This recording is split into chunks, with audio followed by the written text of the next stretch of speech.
Sorry about that. I recorded the whole set.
Yep.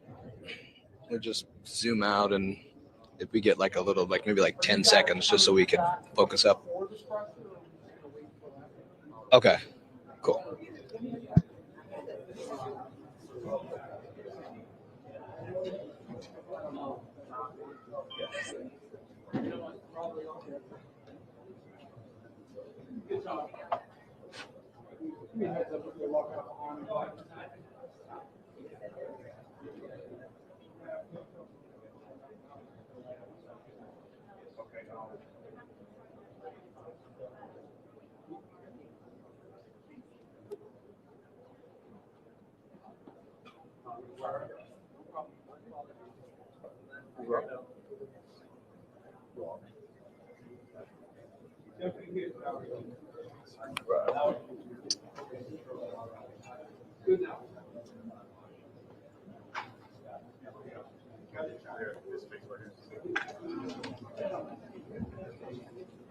Still very much pull.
Mic check one.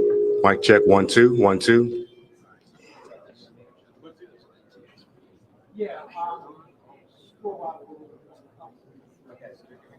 Mic check 1 2 1 2. Mic check 1 2 1 2 3 1 1 1 2 1 2 1 2 1.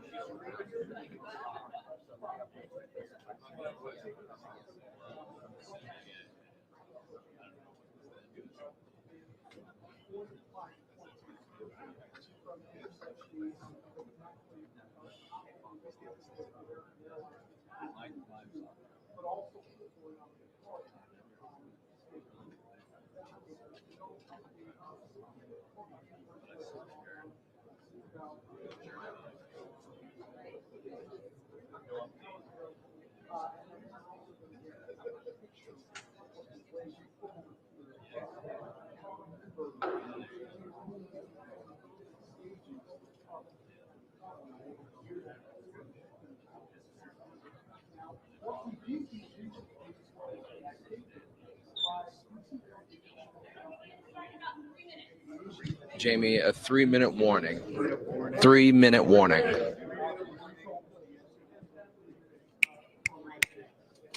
You got me, Jamie?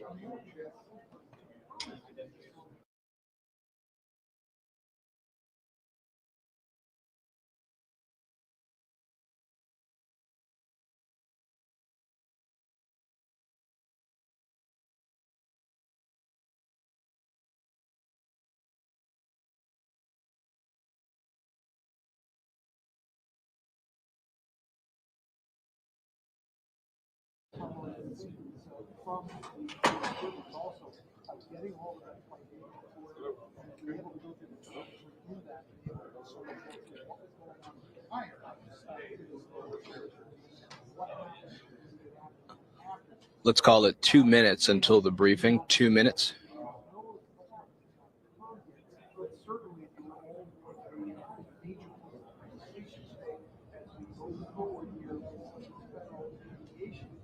We can fix that mix minus problem. That would be great. Absolutely.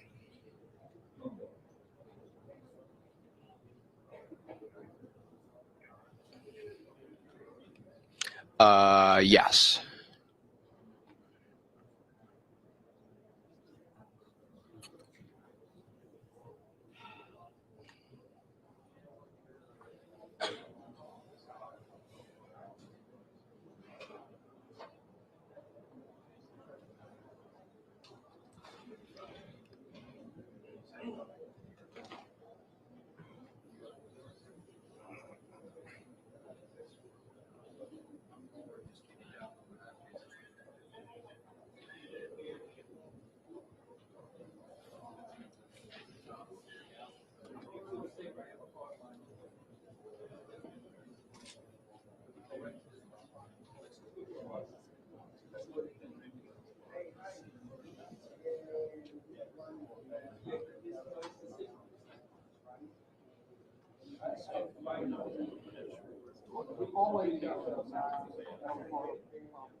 This is a check, check, check. 1 2 5 4 3 2 1. No.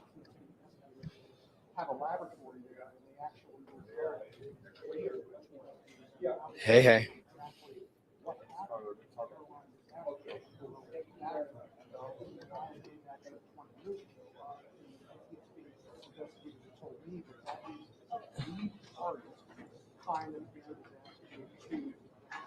Looks like they're lining up on. Okay. I got it.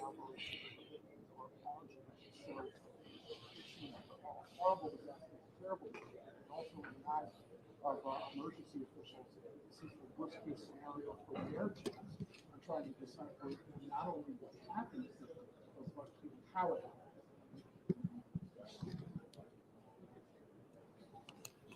Hi, how are you? Thank you. Good, good.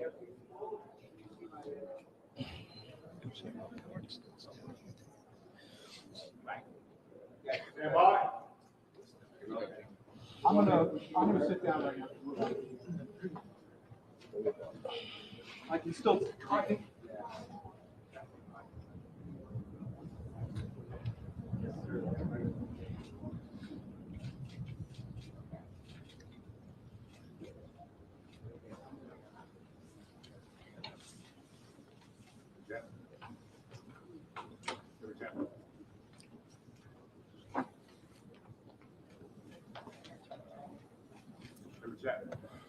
Stay within that border there.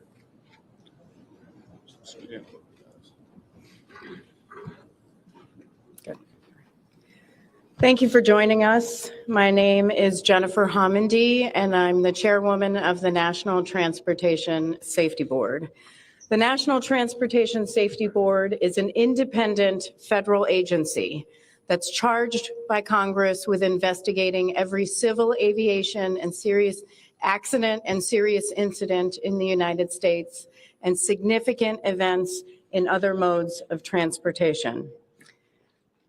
I want to start by expressing our deepest condolences, our sympathies on behalf of the entire board for those who lost loved ones in this terrible tragedy. Our thoughts, our prayers are with you. Entire communities were affected, and we are thinking of you. With me today is Bryce Banning. Bryce is a senior aircraft accident investigator with the National Transportation Safety Board. He's also going to serve as our investigator in charge of this investigation. Also with me today is the entire board. We have Todd Inman, member Todd Inman. Todd is going to serve as the board member on scene, the spokesperson for this investigation. All of the board members will be here. We have Vice Chairman Alvin Brown, member Mike Graham, who lived in Wichita for 20 years, and we also have member Tom Chapman. The NTSB's headquarters is just a mile from here. And so we are all here because this is an all hands on deck event. And we're here to assure the American people that we are going to leave no stone unturned in this investigation. We are going to conduct a thorough investigation of this entire tragedy, looking at the facts. Now, with that, I want to level set. When we go to the scene, and we were here last night, we allow the responders to do their important safety mission, which in this case was search and rescue and recovery. We stand back to allow them to do their important safety mission. And so this for us is our first full day on scene with our entire crew coming together. We have about nearly 50 people on scene, and in addition to our resources back at headquarters in our labs and throughout the agency.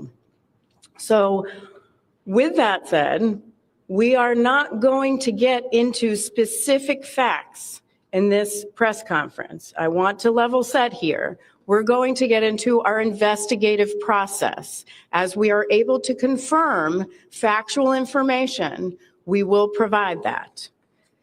I do want to say this is a whole of government effort. I was able to brief, along with others, the President of the United States and the Vice President this afternoon. I want to thank them for their leadership, for their tremendous support of the NTSB, for our investigators, and for the responders that are on scene doing an important mission. I also want to thank Secretary Sean Duffy, who I was communicating with early on after we first got word of this tragedy. We've been working together throughout the day, along with his team at the DOT and within FAA. I also want to thank Secretary Pete Hegseth, who was also integral in working with us today. Chris Rochelot, the acting administrator of the Federal Aviation Administration. We've heard from many members of Congress on both sides of the aisle. And so I will say this is a tremendous, one more time, whole of government effort. I also want to take a moment and thank the many, many responders that have been on scene. It has been an incredible effort. And I will have a full list that I will provide, that we will provide tomorrow, but I do want to thank them for all their work. With that, I'm going to turn it over to Member Inman for additional remarks.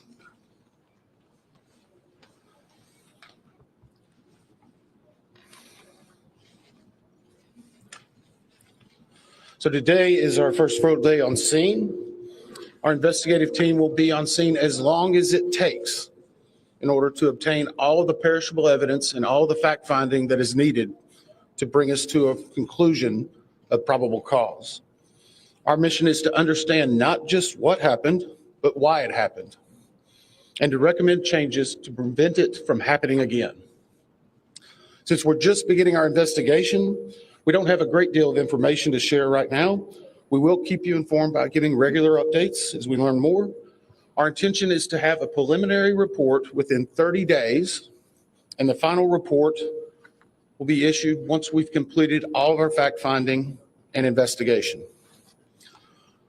Now, we will not be determining the probable cause of the accident while we are here on scene, nor will we speculate about what may have caused this accident. Today, we will be going and having an organizational meeting and establishing our parties to our investigation. We currently have the following parties that are already identified: PSA Airlines, GE Aerospace, Sikorsky, FAA, NACTA, which represents the air traffic controllers, ALPA, which represents the pilots, Army, AFA, which represents the flight attendants. The Transportation Safety Board of Canada will be an accredited representative under Annex 13 of ICAO. They will be supplemented by MHIRG as a technical advisor. They were previously known as Bombardier, sorry. The NTSB offers this party status to those companies, government agencies, and associations that have employees, activities, or equipment involved in the accident. We offer that because they will provide technical expertise and relevant information supporting the development of the best possible factual record. Once they join this investigation, they are not permitted to release documents or talk publicly about the investigation without the consent of the NTSB. So I want to stress this. It is only the NTSB that will provide information related to this investigation, with one exception. Regarding the fatalities that occurred, that notification will be handled by the DC medical examiner. We will not be discussing fatalities or names. That will be handled by them as the proper authority. So we want to talk a little bit about our process. We will analyze the facts and determine the probable cause of the accident, and then issue a report of those determinations. I also want to talk a little bit about some additional people that are here with us, and they're very important to us, and that is our family assistance group. Later today, we will be briefing the families. We normally try to do this before a media event, but in this case, they're still arriving. Our family assistance specialists are already working closely with local officials and others to help assist them in their efforts to support everyone that's affected by this accident. And let me just reiterate what the chair said. A loss of life in an aviation accident is very unusual in the United States. And our heartfelt sorrow goes out to everyone that's affected. It affects us, it affects everyone around us. There are a lot of people hurting today. We will help find out what happened. We will do it factually, and we will do it accurately. As part of this, we are going to be standing up some specific working groups. Those working groups will be operations. They will be looking at the history of the accident flight and crew members' duties for as many days before the crash as appears relevant. We'll be forming a structures group, which will be the documentation of the airframe wreckage and the accident scene, including calculation of impact angles to help determine the plane's pre-impact course and altitude. We'll have a power plants group. They will do the examination of the engines and the engine accessories. We'll have a systems group. They will study the components of the plane's hydraulic, electrical, pneumatic, and associated systems, together with the instruments and elements of the flight control system. We'll have an air traffic control group. They will do reconstruction and review of air traffic control systems provided to and including acquisition of pertinent flight track surveillance information, what you might typically think of as radar or ADS-B, along with controller pilot communications. We will also have a survival factors group. They will be doing the documentation of impact, forces and injuries, community emergency planning, and all crash and fire rescue efforts. Also, due to the unique nature of this crash, we will be having a helicopter group as well. Lastly, we will have a human performance group, and this will not be its own group. It will actually be a part of the operations, air traffic control, and helicopter groups. They will study the crew performance and all before the accident factors that might be involved in human error, including fatigue, medication, medical histories, training, workload, equipment design, and work environment. Now we're going to take a few questions, but I will again stress, we don't have a lot of information now. We will continue to gather that. We will try to release it as we can, but we will only talk about the facts of the case that we know right now. I'm going to ask, we'll call on a few people. I'm going to ask that you state your name and affiliation. James Matthews from Sky News. So we've heard from President Trump today talking about DEI hiring policies within the FAA and associating that with the cause of this accident. What do you say to that? Well, unfortunately, I didn't hear the remarks. I was briefing House and Senate members, but I believe, Chair, would you like to take that? As part of any investigation, we look at the human, the machine, and the environment. So we will look at all the humans that were involved in this accident. Again, we will look at the aircraft, we will look at the helicopter, we will look at the environment in which they were operating in. That is standard in any part of our investigation. I'll turn it back. Chair, can I ask you, has the flight data recorder been recovered yet? And what is the difficulty in a water disaster like this, which presents a very difficult environment for your investigators and the people out on the water right now? Well, the question was on the flight data recorders. And we have not recovered the flight data recorders yet. We know they're there. They are underwater. This is not unusual for the NTSB. We have many times recovered flight data recorders in water. We have our lab right here that is about a mile from the NTSB, so it's not unusual. And once we get those, we'll be able to get those read and information from them to be able to provide further information to you. Chair. I'm going to turn it back over to Member Inman. Hey there, Skylar Henry with CBS News. Earlier today, Defense Secretary Pete Hegseth said a mistake was made last night. Based off of you all's initial investigations and preliminary findings, have you all been able to tell whether this was human error or mechanical failure? The question was, has there been human error or mechanical failure? We don't know what we know just yet. We do not know enough facts to be able to rule in or out human factor, mechanical factors. That is part of the NTSB investigative process and where all of these groups will come together. It's one of the reasons why the NTSB is known as the gold standard. We will take the time that's necessary, but I'd also like to reiterate, if we find something that is a significant issue that warrants immediate action, we will not hesitate to make those recommendations and make them public. We have a good track record on that, and we want to continue doing so. Sir. Hello, Sir. Tom Costello with NBC News. Does it hurt your investigative process, maybe for the chairman, does it hurt your investigative process to have the president already suggesting possible causes here as you try to keep an open mind and begin this investigation? Thank you. Tom, with all due respect, I think the press also likes to state what probable cause is before we get to the probable cause. So what I'm going to say is you need to give us time. You need to give NTS, it's not that we don't have information. We do have information. We have data. We have substantial amounts of information. We need to verify information. We need to take our time to make sure it is accurate. That's best for you. That's important for the families. It's important for legislators who are seeking answers to try to figure out what they're going to do about this. And so it will take time. We do have a lot of information, but we need some time to verify that. Yeah, member Chase Williams with Fox Business. I'm wondering about the conditions in the tower last night. Were there any performance issues in the past with any of these controllers? Anything of that nature? The question is about controllers. As I said, we are just now forming the groups. The controllers do have union representation, which they're entitled to. They'll be working with our party system and our party groups. They'll be conducting interviews. Those interviews will need to be analyzed, transcribed, and other team members will need to look over it. It'll be a long process, but we will go through the entire history. Michelle Gray, The Independent. My question is for the chairwoman. Can you tell us more about what the president and the vice president's responses were when you briefed them this afternoon?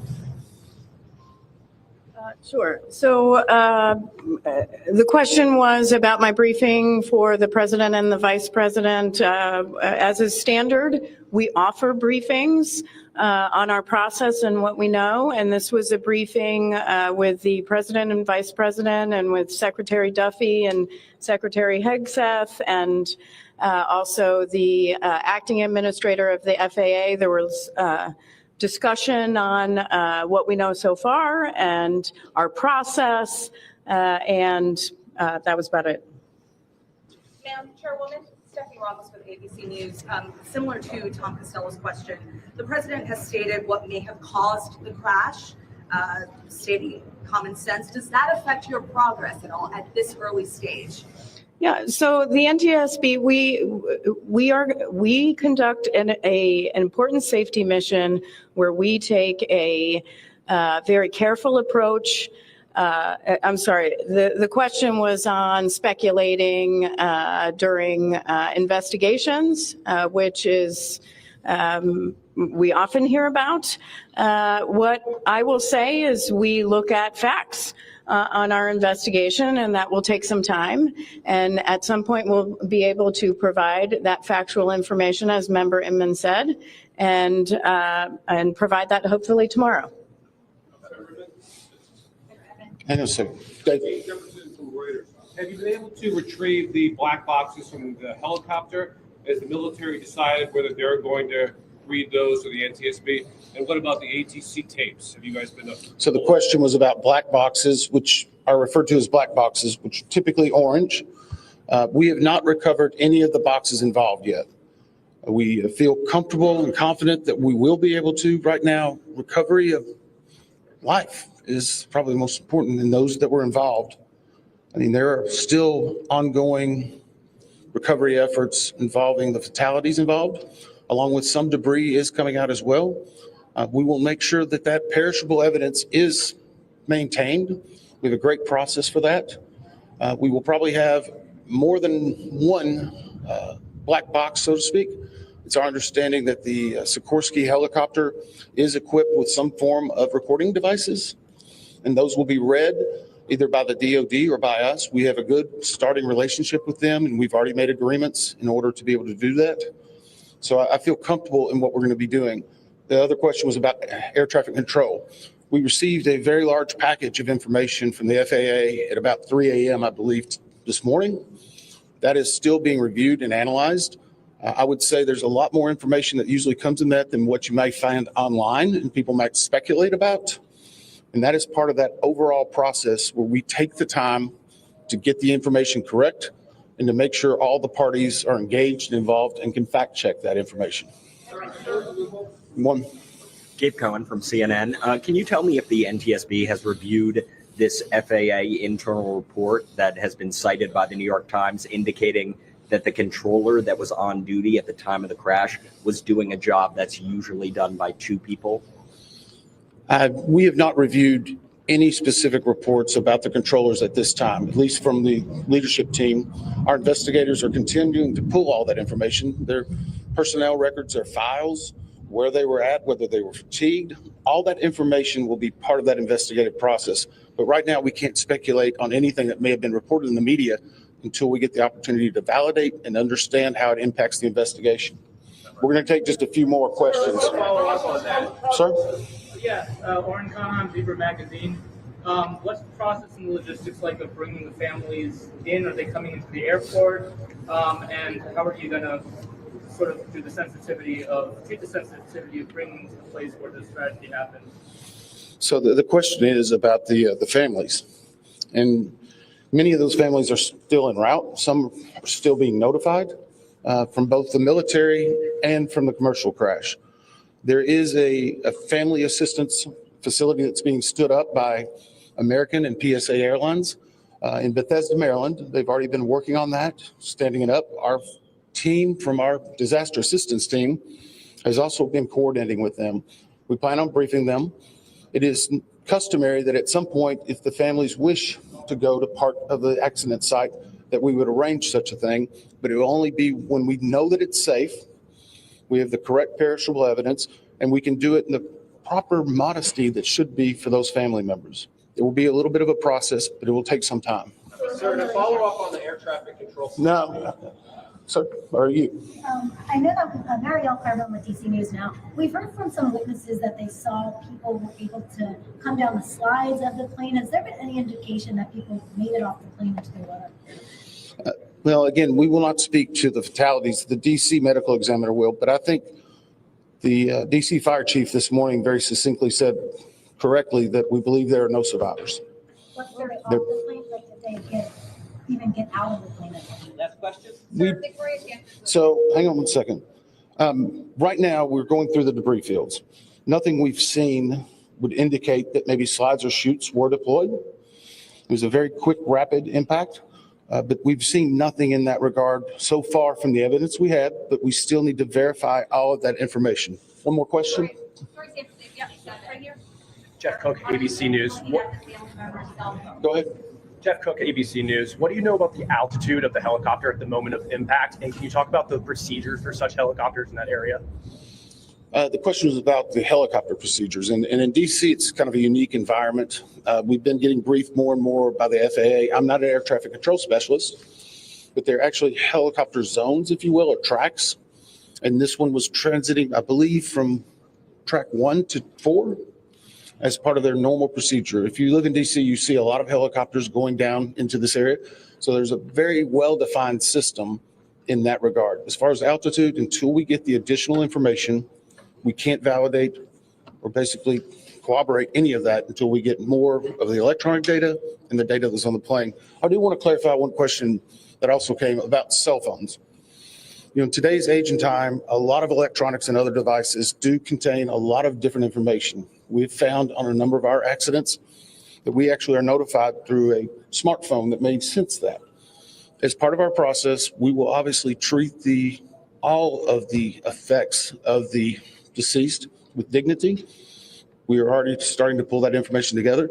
If we feel that it's necessary to find or pull some of that information, we will work with the families and make sure we do it in a manner that's respectful for them and their privacy.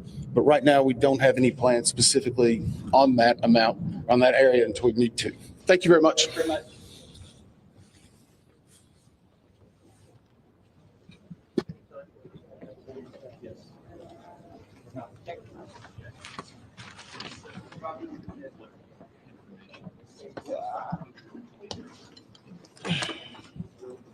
For further updates on media briefings and other developments, please follow on X or Twitter at NTSB_newsroom. That's where press briefings will be announced. If it's not announced on NTSB Newsroom, that means we are not having one. Oftentimes there are other press conferences during the day, but only NTSB press conferences will be announced on at NTSB_newsroom. As far as we know, this will be the location for the briefings tomorrow, at least. Anything else today? Nothing today that we know of. If we do have information, we will either tweet it out on Newsroom as we speak, or we'll include it in tomorrow's briefing. Can you spell his name?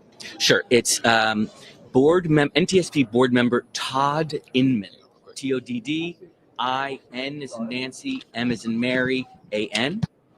And it's NTSB board chairman Jennifer, regular spelling, Homendy. HOM is in Mary. Stressing patients here as this investigation is just getting underway. We have to remember that the recovery effort is still priority number one in the letter. Investigators haven't even been able to access orders. They haven't reviewed any memos, which is what I asked about. Yeah, I'm good. I was just listening to what he had to say. So basically, if there's any other pressers or anything, it'll be from here. They don't want to speculate. Sounds good. Yeah, that was one of the operational news that was just related to just wrapping up a couple of months ago before this started. Part of the process. Yeah, we're not done. Bear with me.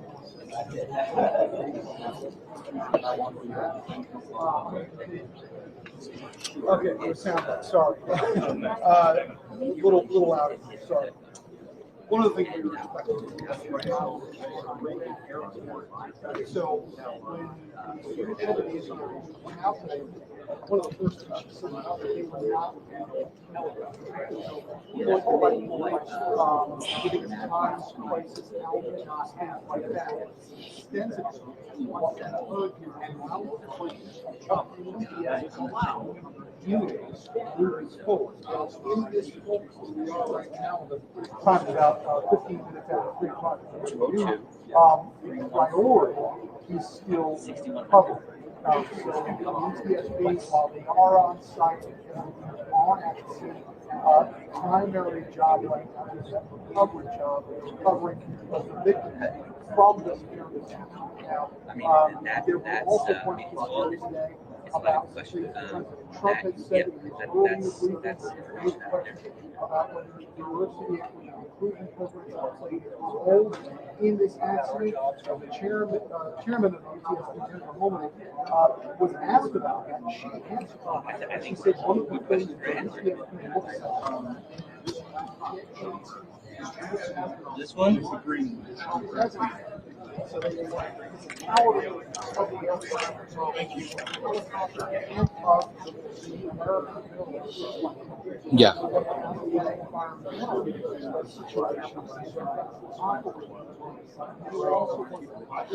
Yeah, well, we asked member J. Todd Inman about exactly what those mistakes could have been that Defense Secretary Pete Hegseth was referring to earlier today. I asked whether that was a human error or whether there was some sort of mechanical failure. But what we have heard from the NTSB time and again over the course of this press conference was that they are going to be meticulous and make sure that they move through this investigation thoroughly and slowly, and before they release any of their findings, which they say will be released within the next 30 days. Now, as for how they are going about this investigation, a series of steps, including probable cause. They also say that they will be performing a series of groups to try to reconstruct this scene and reconstruct this accident altogether. They say that they will be working with groups, looking to create structure groups to talk about impact angles and also talk about pre-impact coursing and also the altitude of not only that commercial regional jet, but also of that Black Hawk helicopter. They also say that there will be a systems group where they will go to and look at the air traffic control systems and review that, the radar, so to speak. And they say that they will look at also the human performance group that will talk about how everyone was doing, whether that is the pilots themselves, air traffic control, to ensure that this is an investigation that is as thorough as possible. But one thing that I should point out, Lindsay, is that the NTSB has still said that they are still bringing family members here to the airport. They have not yet been in contact with everyone who could be next of kin for those who may be on board or may have been on board either of those aircrafts. And so they say that they are still working to try to get into contact with them. We know that there are some certain high profile names that are a part of it. We also know that there is an international component as well. So we will see what happens as these families get the news here later on today.